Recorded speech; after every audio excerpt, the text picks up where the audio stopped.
Good morning. Good morning. We're just talking about how we got some new downloads of our podcast. So excited.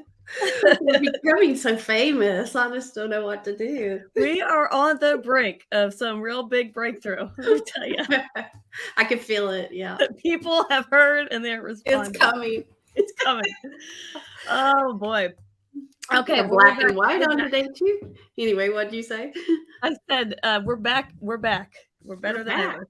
Yes. We're talking about some serious business today. We are. We're buttoned up and we're ready. Yes. We are. So let's go. So we got a new show. We're talking about scaling your business for change. If you caught our last show about the cigar method, we kind of talked about that concept of identifying your pain points and putting it down into a worksheet. Well, this is kind of the next step of it, which is implementing all this. And so today we're going to talk about, hey, is your organization ready for growth, ready for change? Your first thought might be like, of course, bring it. I can handle more customers, more business, all that. But it may not be true if you don't have some things in place first. So that's actually what we're going to talk about today is some certain things you need to evaluate within your infrastructure to get you all set up for that change that you're looking for. So let's get going.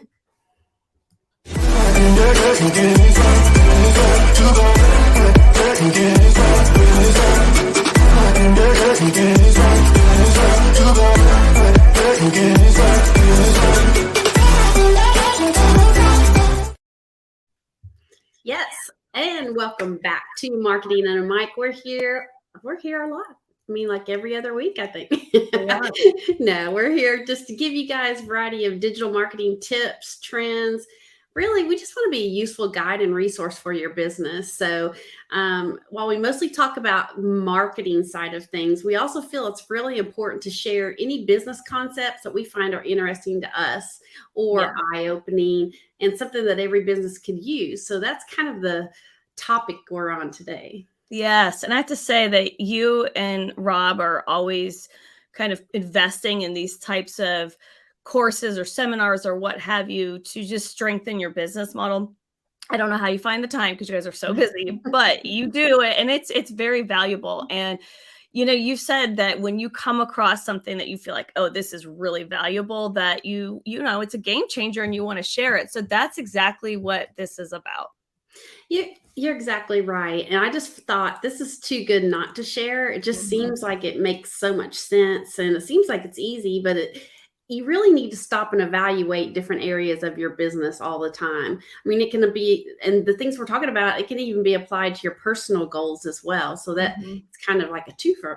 So on our last show, like you said, we talked about the cigar method, which is it's really a self-discovery tool to help you kind of peel back the layers of your business or your personal life and really help you come up with ways to make changes. Yes, exactly. So today we're going to talk about the steps that you need to do to prepare your business for change. And so really this is the tying into your readiness. So there's 4 key areas to determine your readiness, and that's your leadership, your clarity, your infrastructure, sales and marketing, and cash. And that one, I'm sorry, leadership. So that is 4. I kind of said it like it was 5, but it's leadership, clarity, infrastructure, sales and marketing, and cash. So yes, the first one. Everybody wants to be the best they can be. And everybody thinks, okay, yeah, I can make changes. I'm ready for it. I've got everything set up, but that's not always true. So there's some things you have to have in the background and make sure that you can leverage, like if you have goals and you find a way to achieve them, is your business ready for it? So let's talk about leadership clarity first. What does that even mean? Well, there's a lot of moving parts to this section, but we're going to break it up again by revealing some of these, what we call key identifiers in each category to determine what kind of strengths you have, what kind of readiness you have. And the first one we're going to talk about is what's your end game? What's your BHAG? That always bugs me for some reason. I know, it's such a weird. What's your BHAG? I think it's the fact that it's that hairy part. What is BHAG? It's big, hairy, audacious goal. I think I've heard people call it something else, but that's what we were told anyway when we did our workshop, wasn't it, Yeah, with Dean? it was. Yeah. So BHAG, what is your big, hairy, audacious goal? What is your financial goal? Yeah. Is it documented clearly? Can everyone in the company articulate it clearly? Yes. And the financial end game and significance, do you know if you can achieve it? And does everybody understand it? That's right. Yes. So, you as a business owner might have a complete understanding of like what your BHAG is. But the question is everybody on the same page? Like, does everybody have that same type of clarity and capacity for that change? And that kind of folds into your organizational design. So you've established sort of this action plan. Do Yeah. you have the organization structure required to achieve those milestones? And that's always that big thing, right? Like if you've got this big idea, does Yep. everybody know about the idea? And then is everybody like, yeah, I've got the capacity to do it? Exactly, because it may sound good, but you can't do it all yourself. Mm-mm. There's just no way. You already wear enough hats as a business owner. So again, you have to make sure the organization design is ready. So does everyone that's involved understand what the action plan is? That's number one. You've got to make sure that they get it. Is it well documented someplace so that they can refer to it when needed? We use RIKE a lot, WRIKE, to map out our certain game plans and things so people have somewhere to go to follow that documentation. Yeah. Can everyone that's involved clearly articulate what they're supposed to be doing? Who's doing what? Yeah. And Yeah. do you know it? Or do you know what you're supposed to be doing? Well, and that's the thing too about right that's so helpful is because so you'll send something in an email or you'll have a conversation or you have whatever, but that's not really documentation. It's something that everybody can go to be Yes. like, okay, this is what we do, this is the next step, all that. Yeah. And I'm always famous for, are we doing this? Are we doing that? And the answer is always, it's in Reich. Oh, Yeah. okay. I'll go to Reich. But yeah, so make sure that you have a framework clearly mapped out. And again, that it's accessible and, it's about getting your goals met. Yes, yeah, that's true. It's a big one. So company vision, you talk about organization and company vision. So along with that, that's the other key element that has to be evaluated. And we did the same thing of sort of, do you have that, again, that clarity of like, this is the vision of the company, and can you really articulate it to anyone who asks? And if not, like document it somewhere to make sure that everybody can get eyes on it, because you want to, everybody's got to know what it is. You don't want anybody saying the wrong message or unclear about like, hey, this is what our business is about. Yeah, and the more people you have, the more this is even more important because Mhm. everybody has to be on the same page. And that also comes true when you're talking about just core values. That's another huge important piece. Does everyone within your organization fully understand what the belief system is within the company? What does Mhm. the company want to be represented as? And are we doing the right things to make that happen? Are they all in agreement? And will they fully represent it? So those are all important things, because if you have one vision for your company, but the people that work with you aren't carrying that out, then it's not going Mhm. to work. So you also need to look at a 3-year strategic outlook. I mean, put together something that's in the future. What's your goal, not just for now, but a few years from now? And you need to determine the sustainability of that end game or your goal. Yeah, I love that piece of it because truly it's like you can have this readiness, like we're ready now, we've got all of it, but like how sustainable is it? Like, is Mhm. this something that, if we did have, like, if we had to shift gears or whatever, would this still be a sustainable plan? So, along with that, it's like, do you have those functional roles and steps in place to achieve that over the next 3 years? And does everyone in the company have clarity on it of like, hey, this is what we're doing? And it's documented and this is how we're going to keep it going for the next few years. Yes. Again, it sounds like, especially if you have these huge goals, you can Mhm. have goals and dreams and all this, but until you put it down and make sure that you have all these things in place, it's just a dream. I It's mean, just a without dream. all of this in place. And the other thing is, you're a business owner. If we're talking to business owners here, You can't do it all yourself. Again, Mhm. you wear 100 hats a day, and really everyone in your organization probably does too, but you have to be able to delegate. So let's talk Mhm. about delegation. Now, delegation is a great thing, but it also comes with checks and balances. If you've created steps and processes needed to implement your goals, are the people capable of handling it? So, I mean, we do that thing, our testing, I guess testing isn't the right way, analysis or evaluation at the beginning when someone starts with us, just to kind of find out what things did they like, what are their Mhm. strengths, weaknesses. You want to make sure that you're using something like that so you're not putting people in the wrong place, that they, Yeah. things that they can't handle. So do the people assigned require a lot of close monitoring? You don't really want that to be that way. I mean, again, you want it to be able something that they can handle. So not only is it important to delegate these tasks, don't try to do everything on your own. It's imperative to have them signed to the right people who Mhm. are capable of handling it. I mean, I think we do a pretty good job of that. We try not to give stuff to people that they either don't like or they don't get, and they're not going to understand how to do it.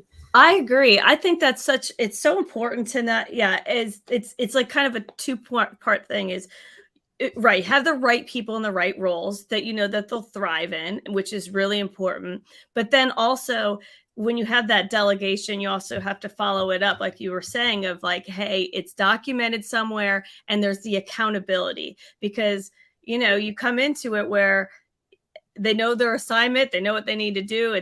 But you want to have that follow through of, okay, I've got the checks and balances that not only are they in the right role, but they're actually seeing it all through. Yeah. And I wanted to just kind of recap what we were talking about with these are the leadership capacity um, is to financial end game, which we talked about, the vision, the values, the organization, outlook, delegation. Having all of that in place is really important to make sure you can tackle it and that it is sustainable. That's right.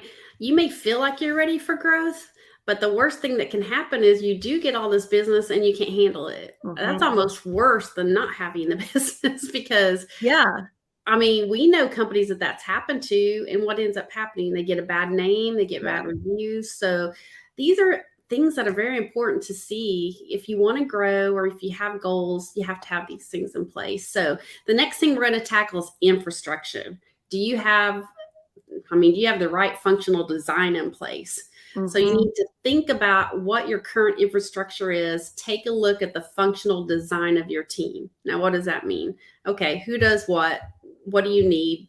I mean, maybe what is it that we're missing? Mhm. That we need new people for. So, although you organized your plan and delegated your people, does everyone have what they need to carry out their tasks? Right tools, right instruction? Does everyone know what part they play each step of the way over the next 3 years? Yeah. And that sounds daunting, the next 3 years. I don't even know what tomorrow's going to bring. Yeah, exactly. Because it's like there's definitely got to be a little wiggle room for just the whatevers that But happen. at least you have a roadmap, right? You're not A just roadmap. floundering around. That's a good way to put it, a roadmap, a flexible roadmap. Yeah. Uh, We have uh, to be flexible. We pivot every other day, I oh, feel like. right. Absolutely. It's like, I know you're doing this, but go there, we gotta do this now. But that comes into our next point, which is the systems and processes. So, can the baton be passed along to someone else without them dropping it? Boy, is that a big one, right? Mm, Because you can pass it along to someone and that person is just at max capacity or are not the right person. yeah. So systems and processes are huge because they take that wide lens look at the number of people involved, the departments involved, and ensuring that that system is in place, like from conception to implementation. So everyone not only needs to know what to do, but when they are required to do it. That thing of we always talk about that all the time, like with deadlines. Like, what's the deadline? Tell me when it's due. So I Right. don't do. Yeah, Yeah, so I can put, what's the order of importance, and that's part yeah, of it too. So yes. operational, is that Kaizen? Yeah, I I was don't looking know. at that. I took it from the. the course. So you tell me, Glenna. I was like, am I going to just go operational Kaizen? I don't know, but Just like I know what it is. No, I do know we all know what it is. I've just never heard that term before. Maybe you haven't either. So basically, this looks at the cohesiveness of your system. Are there roadblocks? What kind of resources do you have? Are you lacking resources? Is there missed documentation? I mean, that's a huge thing. You're really good at making that documentation available for everybody, making sure that there's a guide that everyone can go look at. So it's kind of like, is everyone operating like a well-oiled machine? So you need to evaluate the members of leadership teams to ensure that everyone is performing with high performance and fluidity. It's very important. Plus, you don't want to have to keep going back checking on people. That's not what you should be spending your time doing. Oh, it's so true. And that's the other thing too, I have to say with Wright that I love, and this probably was Rob's idea, I'm sure of it, but he had us put the description of everything within each task. And the reason why that's important is because maybe I had a conversation with this person who's taking that on right now. But again, we talk about when the baton changes, well, what else if you are growing? And now that has to be in a new role of somebody. So if they could go in there and they see that description that maybe that prior person was like, well, I already know how to do this. I don't even need to read it. But then again, it's there so that they can just pick it up and carry on without having these holes of what are the steps? So yeah, exactly. Because you could spend all your time going over and over and over and over that, and it's just not what you need to do. So on the same line of talking about, is everyone operating like a well-oiled machine, you need to make sure you have the right people in place. So that all comes with recruitment and onboarding people and making sure that's a streamlined process. So you want to make sure that you do it all the same. Everybody knows how to do it. The people in those roles know how to recruit, how to help with retainment, and that you're onboarding a talent. Yes. Not a talent, but a talent. A talent. Yeah. Number one, good talent. So this also ties into learning and development, which Sarah mentioned earlier. That's really huge in our game. We have to keep learning and learning. So you need to make sure that your company is invested in tools for developmental tools along the way to ensure that we have higher knowledge and what stays alive in the organization. And in our industry, we will need to make sure what new stuff's coming out. And it changes like the winds, it feels like. And we have to we have to have somebody in place. Thank goodness Rob takes, well, and you do too on the social media side, and Rob takes that on the tech team. So yeah, it's so important. It is important. And so along with this, when we talk about infrastructure, is performance and reporting. So this is key to ensuring that everyone across the company knows the key metrics that are trying to be met and what they're contributing to. So these metrics, depending on how your goals are structured, they should be evaluated even on a weekly basis to help and resolve any inconsistencies. So we do a weekly meeting with our core team, and this is exactly what that is. It's that sort of performance reporting of like just giving updates, seeing what's coming along the horizon, and having that type of conversation to just keep that cohesiveness together. Yes. And you mentioned just a minute ago, give me a deadline, right? So we need to have strategic priorities.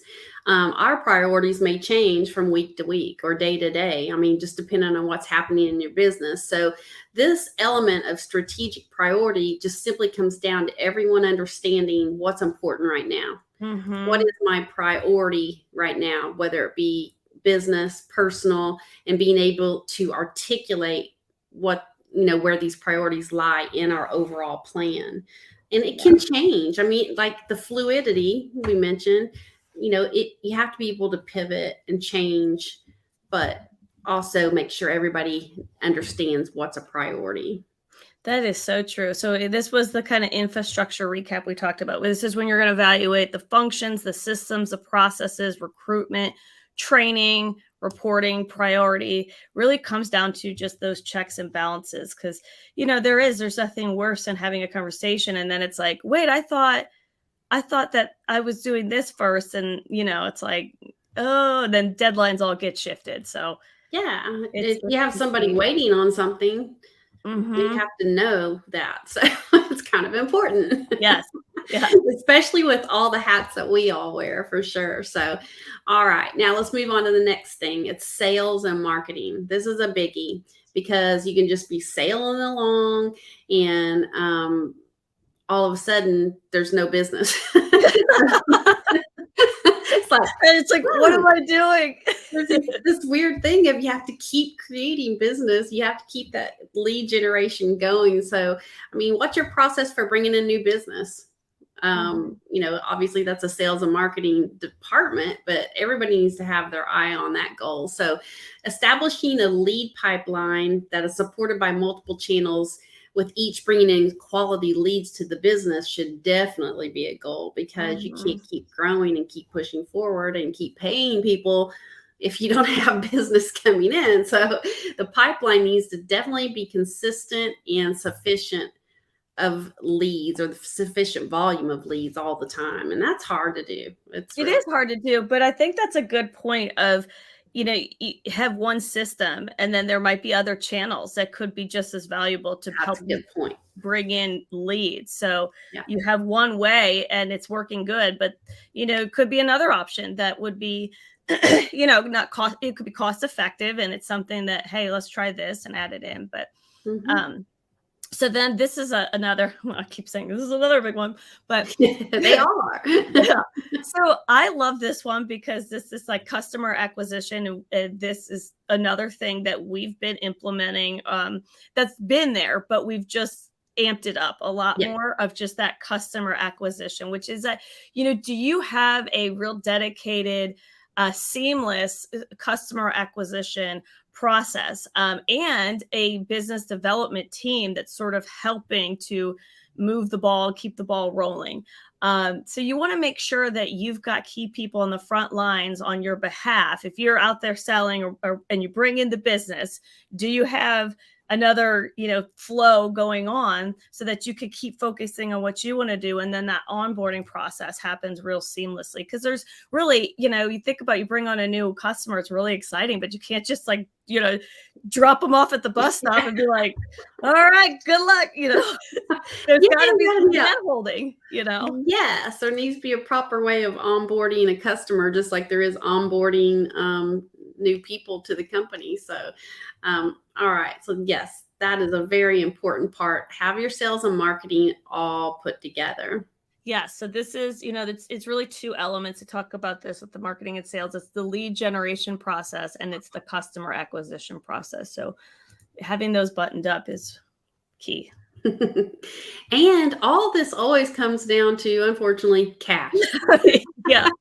No matter how you talk about money, cash, revenue, profit, whatever you're Yeah. talking about, it does come down to cash. And the three elements that you need to be working on are Hmm. the things that we call cash conversion cycle, profit centers and drainers. That's a biggie. What is costing you money?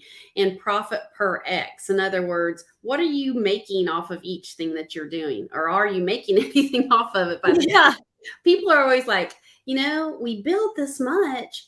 That's great. We collected this much money, but then they forget to say, but it cost me this much in Ah, employees. It totally. cost me this much in tools and equipment. And I mean, so how much money are you really making? That's what we're working on here. So cash conversion cycle is all about that cash flow management. What's coming Mhm. in and what's going out. And at the end of the day, are you making money? Are you making But money? whether it's called cash money, whatever, is your cash flow in tip top shape?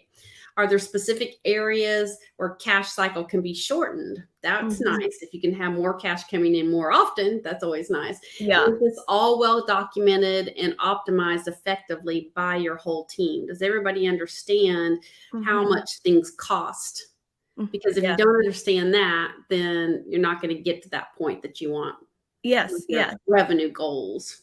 Right. And you think about it, if you think about, okay, if I'm putting in like say a 60% profit on Yeah. obviously that's not going to be your true profit because you've got Right. all the things that you had to pay Mhm. for to get that business You're exactly and to right. sustain that business. So you're right. It's important to look at that. So then when you talk about the profit center, so that's kind of referring to having a clear understanding of the Mhm. company's profit centers, sort of their money makers or their honey holes. Like these are the things that honey hole. I like the honey hole. Yeah. Like, woohoo. So, and it's also along with that is what are the items that are wasting money that are kind of like bleeding you out, so to speak. Like Yes. these are your drainers. These are the things that stuff that you have to just nix it if it's just not working. You talk about like a business really should be like a niche. Like they have these things that this is their specialty. You don't want to have, I think I've told you about this with like The Prophet, the show that I loved. And he went into this restaurant and they had this like enormous menu and they had everything. And he just looked at it and they're like, well, it's just because we want to be able to like have everything. And he's like, well, my gosh, like how many people are going to order? What kind of a restaurant are you? Like get rid of the things that nobody's ordering and focus on your money makers. So, well, yeah, because you still have to have all that food available, whether you use it or not, Yeah. And it becomes wasteful if it's not, being utilized. So this is that real thing of like, what's your profit center? What are the things that are going to really keep you operating efficiency with that maximum revenue? Exactly.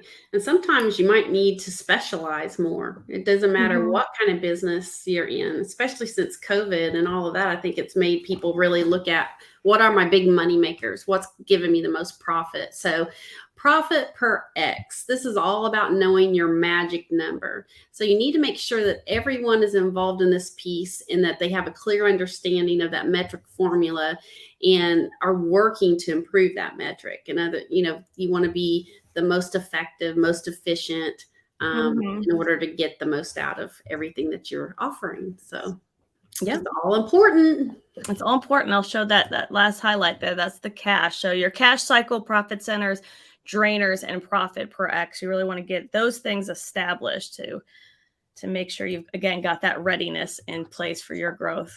Yes. So these are all things to think about. And we've been through these exercises. So again, that's all we had for today. But if you need any more help with it, let us know, because these are just, some good ideas, we hope that you can use it for your own business models and goals and help you achieve all your dreams. All your dreams. Let your dreams come true. Hey, this can also be applied to your personal life as well. But okay, and don't forget to follow and subscribe to us. We go live on Facebook, YouTube, LinkedIn, Twitter. And if you're listening to us on our podcast, thank you. Don't forget to subscribe. And we also are on YouTube, and these videos always go out again as resources. So that is it for us. And we'll be back in 2 weeks with another good show.